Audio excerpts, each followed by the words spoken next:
ಇನ್ನು ರಾಜ್ಯದಲ್ಲಿ ಬಾಗಲಕೋಟೆ ಮತ್ತು ದಾವಣಗೆರೆ ದಕ್ಷಿಣ ವಿಧಾನಸಭಾ ಕ್ಷೇತ್ರದ 2 ಉಪಚುನಾವಣೆ ಕಾವು ರಂಗೇರ್ತಾ ಇದೆ. ಸಿಎಂ ಸಿದ್ದರಾಮಯ್ಯ ಕೂಡ ಈಗ ಅಖಾಡಕ್ಕೆ ಎಂಟ್ರಿ ಕೊಟ್ಟಿದ್ದಾರೆ. ಮತ್ತೊಂದು ಕಡೆ ಉಪ ಸಮರದ ಅಖಾಡ ರಂಗೇರ್ತಾ ಇದೆ. ಬಾಗಲಕೋಟೆ ಕೈ ಅಭ್ಯರ್ಥಿ ಉಮೇಶ್ ಮೇಟಿ ಪರವಾಗಿ ಸಿಎಂ ಇವತ್ತು ಪ್ರಚಾರವನ್ನು ಮಾಡ್ತಾರೆ. HY ಮೇಟಿಯವರ ಪುತ್ರ ಉಮೇಶ್ ಮೇಟಿ ಪರ ಸಿದ್ದರಾಮಯ್ಯನವರು ಇವತ್ತು ಬೆಳಿಗ್ಗೆ 11 ಗಂಟೆಗೆ ಆಲಮಟ್ಟಿಯಿಂದ ಮುಗುಳೊಳ್ಳಿಯಲ್ಲಿ ಗ್ರಾಮಕ್ಕೆ ಭೇಟಿಯನ್ನು ಕೊಟ್ಟು ಜೊತೆಗೆ ನೀಲಾನಗರ, ಐಹೊಳೆ, ಅಮಿನಗಡ ಪ್ರಚಾರ ಸಭೆಯಲ್ಲೂ ಕೂಡ ಸಿದ್ದರಾಮಯ್ಯನವರು ಭಾಗಿಯಾಗ್ತಾರೆ. ರಾತ್ರಿ ಬಾಗಲಕೋಟೆಯಲ್ಲಿ ವಾಸ್ತವ್ಯವನ್ನು ಸಿದ್ದರಾಮಯ್ಯನವರು ಹುಡ್ತಾರೆ. ಇನ್ನು ಸಚಿವ ತಿಮ್ಮಾಪುರ್, ಭೈರತಿ ಸುರೇಶ್, ಶಿವಾನಂದ ಪಾಟೀಲ್ ಕೂಡ ಸಿದ್ದರಾಮಯ್ಯನವರಿಗೆ ಸಾಥ್ ಕೊಡ್ತಾರೆ ಅನ್ನೋದು ಕೂಡ ಇಲ್ಲಿ ಗೊತ್ತಾಗ್ತಾ ಇದೆ. ಇನ್ನು HY ಮೇಟಿ ಸಿದ್ದರಾಮಯ್ಯನವರ ಅತ್ಯಾಪ್ತ ನಾಯಕರಾಗಿ ಗುರುತಿಸಿಕೊಂಡಿದ್ದರು. ಅದ್ರ ಜೊತೆಗೆ ಈ ಅಹಿಂದ ಮತಗಳನ್ನು ಸೆಳೆಯುವಂತಹ ನಿಟ್ಟಿನಲ್ಲಿ ಸಿದ್ದರಾಮಯ್ಯನವರು ಈಗ ಅಖಾಡಕ್ಕೆ ಇಳಿದಿದ್ದಾರೆ. ಮತ್ತೊಂದು ಕಡೆ ಇದು ಕಾಂಗ್ರೆಸ್ಸಿಗೆ ಪ್ರತಿಷ್ಠೆಯ ಕಣವೂ ಹೌದು.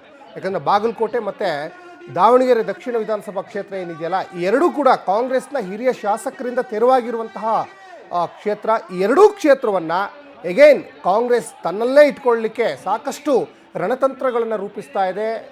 ಇನ್ನು ಕಡೆ BJP ಕೂಡ ಈ ಎರಡು ಕ್ಷೇತ್ರವನ್ನು ಗೆಲ್ಲಲಿಕ್ಕೆ ಮತ್ತೊಂದು ಕಡೆ ಪ್ರತಿತಂತ್ರವನ್ನು ಹುಡ್ತಾ ಇದ್ದಾರೆ. ಹಾಗಾಗಿ ನೋಡಿ, ಸಿದ್ದರಾಮಯ್ಯನವರ ಒಂದು ಎಂಟ್ರಿ ಜೊತೆಗೆ ಅವರಿಗೆ ಭೈರತಿ ಸುರೇಶ್ ಇರ್ಬೋದು, ಜೊತೆಗೆ ಇನ್ನು ಬಾಗಲಕೋಟೆ ಜಿಲ್ಲಾ ಉಸ್ತುವಾರಿ ಸಚಿವ RB ತಿಮ್ಮಾಪುರ್ ಇರ್ಬೋದು, ಹೀಗೆ ಕಾಂಗ್ರೆಸ್ನ ಘಟಾನುಘಟಿ ಲೀಡರ್ಗಳು ಸಿದ್ದರಾಮಯ್ಯನವರಿಗೆ ಸಾಥ್ ಕೊಟ್ಟಿದ್ದಾರೆ. ಜೊತೆಗೆ ಇವತ್ತು 11 ಗಂಟೆಗೆ ಅಬ್ಬರದ ಪ್ರಚಾರವನ್ನು ಕೂಡ ಸಿದ್ದರಾಮಯ್ಯನವರು ಮಾಡ್ತಾರೆ ಅನ್ನೋದು ಕೂಡ ಗೊತ್ತಾಗ್ತಾ ಇದೆ. ಯಾಕಂದರೆ ಒಂದು ಕಡೆ ಪ್ರತಿಷ್ಠೆಯ ಕಣ ಆಗಿದೆ, ಇನ್ನೊಂದು ಕಡೆ BJPಯವರಿಗೆ ಯಾವುದೇ ಕಾರಣಕ್ಕೂ ಈ ಕ್ಷೇತ್ರವನ್ನು ಬಿಟ್ಟು ಕೊಡಬಾರ್ದು ಅನ್ನುವಂತಹ ನಿಟ್ಟಿನಲ್ಲಿ ಇನ್ನಿಲ್ಲದ ಕಸರತ್ತುಗಳನ್ನು ಮಾಡ್ತಿದ್ದಾರೆ. ಮತ್ತು ಇನ್ನು ಬಾಗಲಕೋಟೆಯನ್ನು ಗೆದ್ದುಕೊಂಡು ಬರಲಿಕ್ಕೆ ಸತೀಶ್ ಜಾರಕಿಹೊಳಿಗೂ ಕೂಡ ಆಲ್ರೆಡಿ ಆ ಜವಾಬ್ದಾರಿಯನ್ನು ಸಿದ್ದರಾಮಯ್ಯನವರು ಕೊಟ್ಟಿದ್ದರು. ಇನ್ನೊಂದು ಕಡೆ ಲಕ್ಷ್ಮೀ ಹೆಬ್ಬಾಳ್ಕರ್ಗೆ ದಾವಣಗೆರೆ ದಕ್ಷಿಣ ವಿಧಾನಸಭಾ ಕ್ಷೇತ್ರದ ಜವಾಬ್ದಾರಿಯನ್ನು ಕೂಡ ಕೊಟ್ಟಿದ್ದರು. ಈಗ ಸಿದ್ದರಾಮಯ್ಯನವರೇ ಅಖಾಡಕ್ಕೆ ಇಳಿದಿದ್ದಾರೆ. ಬಾಗಲಕೋಟೆ ಬೈ ಎಲೆಕ್ಷನ್ ಕಣದಲ್ಲಿ ಕೇಸರಿ ಕಲಿಗಳು ಕೂಡ ಈಗ ಅಬ್ಬರಿಸ್ತಾ ಇದ್ದಾರೆ. BJP ರಾಜ್ಯಾಧ್ಯಕ್ಷ BY ವಿಜಯೇಂದ್ರ 2ನೇ ದಿನದ ಪ್ರವಾಸ ಬಾಗಲಕೋಟೆ ನಗರದಲ್ಲಿ. BY ವಿಜಯೇಂದ್ರ ಈಗ ಮನೆ ಮನೆಗೂ ಹೋಗಿ ಮತಯಾಚನೆಯನ್ನು ಮಾಡ್ತಾ ಇದ್ದಾರೆ. BJP ಅಭ್ಯರ್ಥಿ ವೀರಣ್ಣ ಚರಂತಿಮಠ ಪರ ಭರ್ಜರಿ ಮತಬೇಟೆಯನ್ನು ಮಾಡಿದ್ದಾರೆ. ಇನ್ನು ವೀರಣ್ಣ ಚರಂತಿಮಠಗೆ ಇನ್ನು ಬಾಗಲಕೋಟೆ ಕ್ಷೇತ್ರದಲ್ಲಿ ತನ್ನದೇ ಆದಂತಹ ಒಂದು ಹವಾ ಮೇಂಟೈನ್ ಮಾಡಿದ್ದಾರೆ. ತನ್ನ ಕ್ಷೇತ್ರದ ಹಿಡಿತಾ ಇದೆ. ಜೊತೆಗೆ BY ವಿಜಯೇಂದ್ರ ಕೂಡ ಚರಂತಿಮಠ ಪರವಾಗಿ ಮತಯಾಚನೆ ಮಾಡ್ತಾ ಇದ್ದಾರೆ. BJP ಅಭ್ಯರ್ಥಿ ವೀರಣ್ಣ ಚರಂತಿಮಠ ಭರ್ಜರಿ ಮತಬೇಟೆಯನ್ನು BY ವಿಜಯೇಂದ್ರ ಮಾಡ್ತಾ ಇದ್ದಾರೆ.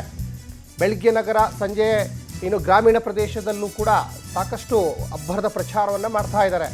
ಇನ್ನು ಮಾಜಿ DCM ಗೋವಿಂದ ಕಾರಜೋಳ, ಮಾಜಿ ಸಚಿವ ಶ್ರೀರಾಮುಲು, ಇನ್ನು ನಾರಾಯಣ ಸ್ವಾಮಿ, N ಮಹೇಶ್, ಅರುಣ್ ಶಹಾಪುರ, ಅರವಿಂದ್ ಲಿಂಬಾವಳಿ ಕೂಡ ಇನ್ನು BY ವಿಜಯೇಂದ್ರಗೆ ಸಾಥ್ ಕೊಡ್ತಾ ಇದ್ದಾರೆ. ಇನ್ನು ವೀರಣ್ಣ ಚರಂತಿಮಠ ಸಾಕಷ್ಟು ಹವಾ ಕ್ರಿಯೇಟ್ ಮಾಡಿದ್ದಾರೆ ಕ್ಷೇತ್ರದಲ್ಲಿ.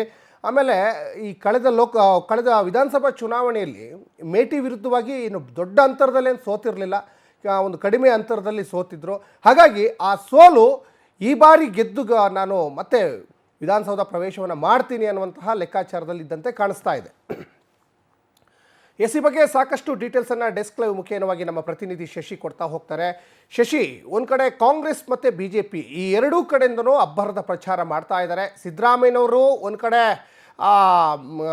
ಉಮೇಶ್ ಮೇಟಿ ಪರವಾಗಿ, BY ವಿಜಯೇಂದ್ರ, ಇನ್ನು ವೀರಣ್ಣ ಚರಂತಿಮಠ ಪರವಾಗಿ ಈಗ ಸಾಕಷ್ಟು ಪ್ರಚಾರ ಮಾಡ್ತಾ ಇದ್ದಾರೆ. ಏನೆಲ್ಲ ಹೆಚ್ಚಿನ ಡೀಟೇಲ್ಸ್ ಇದೆ ಶಶಿ?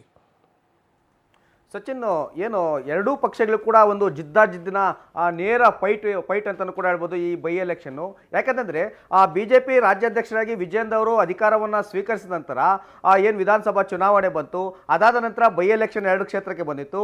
ಈಗ 3ನೇ ಬಾರಿ ತಮ್ಮ ಪ್ರತಿಷ್ಠೆಯನ್ನು ಪರೀಕ್ಷೆಯನ್ನು ಮಾಡ್ಕೊಳ್ಳೋದಕ್ಕೆ ಈಗ 3ನೇ ಬಾರಿ ಚುನಾವಣೆಗೆ ಇಳಿತಿದ್ದಾರೆ ರಾಜ್ಯಾಧ್ಯಕ್ಷರಾಗಿ. ಈ ಕಾರಣದಿಂದಾಗಿ ಏನು ಕಳೆದ ಬೈ ಎಲೆಕ್ಷನ್ ಕೂಡ BJP ಗೆಲುವನ್ನು ಸಾಧಿಸೋದಕ್ಕಾಗಲಿಲ್ಲ. ಕಳೆದ ವಿಧಾನಸಭಾ ಚುನಾವಣೆಯಲ್ಲೂ ಕೂಡ ಅಧಿಕಾರಕ್ಕೆ ಬರೋದಕ್ಕಾಗಲಿಲ್ಲ.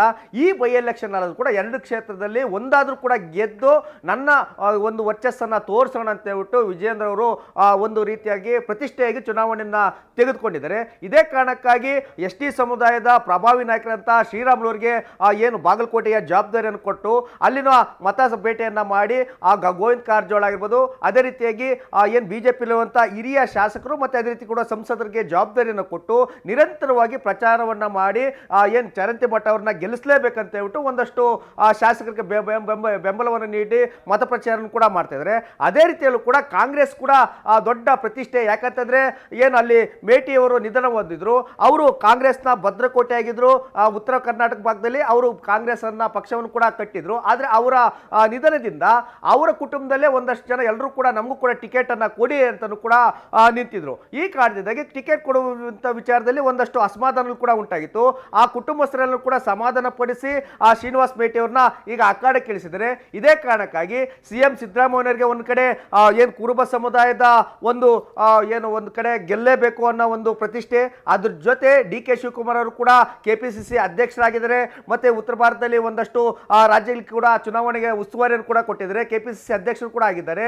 ಮತ್ತೆ ಪ್ರಮುಖವಾಗಿ ಎಸ್ ಟಿ ಸಮುದಾಯದ ನಾಯಕರಾದಂತಹ ಆರ್.ಬಿ. ತಿಮ್ಮಾಪುರ ಆಗಿರ್ಬೋದು, ಅದೇ ರೀತಿ ಕೂಡ ಸತೀಶ್ ಜಾರಕಿಹೊಳಿ ಅವರ ನೇತೃತ್ವದಲ್ಲಿ ಒಂದು ಚುನಾವಣೆಯನ್ನ ಗೆಲ್ಲೇಬೇಕು, ಏನು ಮೇಟಿ ಪುತ್ರರನ್ನ ಗೆಲ್ಲಿಸಲೇಬೇಕು. ಕಾಂಗ್ರೆಸ್ ಸರ್ಕಾರ ಅಧಿಕಾರದಲ್ಲಿದೆ, ಗ್ಯಾರಂಟಿಗಳು ಕೈ ಹಿಡಿದಿದೆ. ಈ ಕಾರಣದಿಂದಾಗಿ ಗೆಲ್ಲಿಸಲೇಬೇಕಂತ ಹೇಳ್ಬಿಟ್ಟು ಕೂಡ ಕಾಂಗ್ರೆಸ್ ಕೂಡ ಪಣವನ್ನು ತೊಟ್ಟಿದೆ. ಇದೇ ಕಾರಣಕ್ಕಾಗಿ ಸಿಎಂ ಮತ್ತೆ ಡಿ.ಸಿ.ಎಂ ಅವರು ಕೂಡ ನಿರಂತರವಾಗಿ ಇವತ್ತು ಕೂಡ ಪ್ರಚಾರನ ಮಾಡ್ತಾ ಇದ್ದಾರೆ.